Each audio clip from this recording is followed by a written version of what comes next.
مسلمہ کی عمر رسول پاک علیہ السلام سے بہت بڑی تھی۔ جب اس کو پتہ چلا کہ آپ صلی اللہ علیہ وسلم نے نبوت کا اعلان فرمایا تو یہ بیعت کرنے کے لیے آیا اور آ کر کہا کہ اس شرط پر بیعت کرتا ہوں کہ اپنے بعد مجھے جانشین اور خلیفہ بنائیں۔ آپ کے سامنے کھجور کی ایک ٹہنی تھی، آپ نے اس کے بارے میں کہا کہ اگر تو یہ بھی مجھ سے مانگے تو میں تجھے نہ دوں۔ اس نے کہا جی میں بیعت نہیں کرتا، اٹھ کر چلا گیا۔ اور اس کے بعد اس نے اپنی بہت بڑی طاقت کو اکٹھا کیا اور پھر اس بے حیا نے آپ صلی اللہ علیہ وسلم کے پاس قاصد بھیج کر ایک خط بھیجا جس کی ابتدا تھی من رسول اللہ الی رسول اللہ۔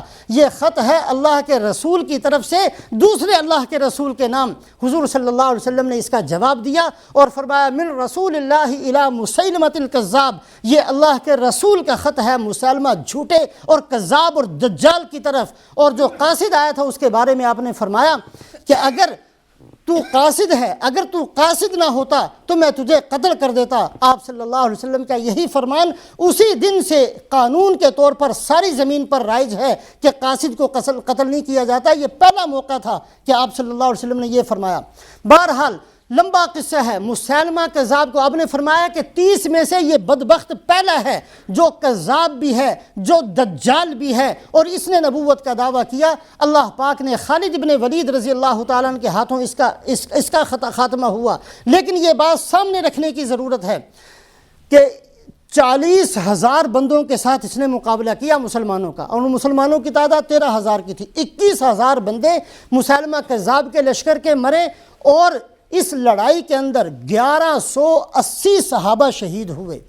1180 صحابہ حضور صلی اللہ علیہ وسلم کے سارے غزوات کے اندر جتنے صحابہ شہید ہوئے ہیں ان کی تعداد صرف 136 ہے۔ تمام غزوات کے مجموعے کی تعداد، جن میں سے 70 وہ بھی ہیں جن سے اجتہادی غلطی ہوئی غزوہ احد کے اندر اور وہ شہید ہوئے، ان کو ملا کر سارے غزوات کے اندر مسلمانوں کی جانیں 136 جانیں ضائع ہوئی ہیں۔ اور مسیلمہ کذاب کا مقابلہ کرتے ہوئے خالد بن ولید رضی اللہ تعالیٰ عنہ کے لشکر میں 1180 صحابہ شہید ہوئے ہیں، یہ بتانے کے لیے کہ اگر کوئی بے حیا نبوت کا دعویٰ کرے اور دجال اور کذاب ہو تو مسلمان کبھی بھی اس کا ساتھ نہیں دیں گے۔ بہرحال حق اور باطل میں خلط ملط ہمیشہ ہوا ہے اور ہوتا رہے گا۔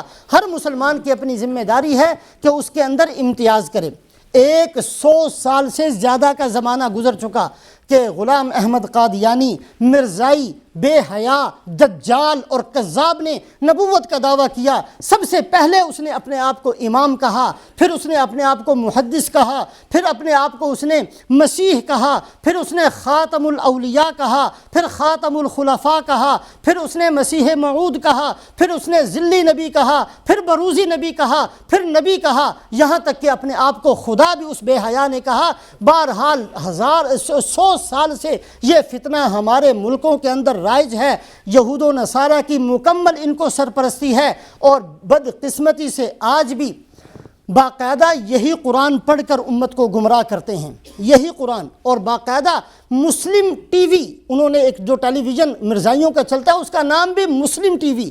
کسی مسلمان ملک کے ٹیلی ویژن کو مسلم ٹی وی نہیں کہا گیا آج تک، نہ سعودی عرب کی ٹی وی کا نام مسلم ٹی وی، نہ پاکستان کے ٹی وی کا نام مسلم ٹی وی، نہ کسی اور اسلامی حکومت کے ٹیلی ویژن کا نام مسلم ٹی وی۔ ان بے حیاؤں نے ایسا خلط ملط کیا ہے دین کو کہ اپنے ٹیلی ویژن کو مسلم ٹی وی کے ساتھ اسلام اپنے آپ کو کہہ کر کہ ہم اسلام کے بڑے خیر خواہ اور اس کے پروگرام پیش کرتے ہیں۔ یہ ہماری اپنی ذمہ داری ہے۔ ہم اتنے سادے بن جاتے ہیں اور اتنے بعض دفعہ دین سے دور، اور اس کو کوئی عیب بھی نہیں سمجھتے دین سے دوری ہونے کو۔ جی ہمیں پتہ ہی نہیں ہے، سارا دن ہمارے بچے اسی ٹیلی ویژن کو دیکھتے رہتے ہیں۔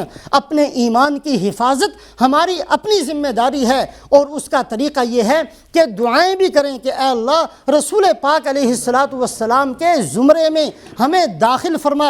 اللہم استعملنا بسنتہ وتوفنا علی ملتہ واجعلنا من حزبی واجعلنا من رفقائی۔ اے اللہ جب تک ہماری زندگی ہو آپ کے غلاموں کے اندر ہمیں رکھ، اور اے اللہ جب ہماری موت آئے آپ کی سنت پر ہماری موت آئے، جب ہم اٹھیں تو آپ کے خدام کے ساتھ ہمارا حشر ہو، آپ کے ساتھ اے اللہ ہمارا اجتماع ہو۔ یہ دعائیں مانگنا ہماری ضرورت ہے۔ رسول پاک علیہ السلام کا دامن کہیں ہاتھ سے چھوٹ نہ جائے، ہمارے ہاتھوں سے نہ چھوٹ جائے، ہمارے بچوں کے ہاتھوں سے نہ چھوٹ جائے، عورتوں کے ہاتھوں سے نہ چھوٹ جائے۔ سارا زور صرف دکانوں پر خرچ نہ کیا کریں، تھوڑا سا فکر کرنے کی ضرورت ہے کہ ہم کہیں اسلام کا نام لے کر گمراہ تو نہیں ہو رہے۔ بہرحال یہ ہر مسلمان کی اپنی ذمہ داری ہے ان بے حیاؤں سے بچنا، اپنے ایمان کو بچانا اور اپنے آپ کو مسلمان بن کر جینا اور مسلمان بن کر دنیا سے جانا، یہ ہماری اپنی ذمہ داری ہے۔ دعائیں بھی کریں اور اس کے لیے تلاش کرنا کہ ان کی ساری باتیں غلط ہیں، اور قرآن اور حدیث کو اپنے سامنے رکھ کر اپنی زندگی کو گزارنا۔ اللہ ہم سب کو ان ساری چیزوں کی توفیق نصیب فرمائے۔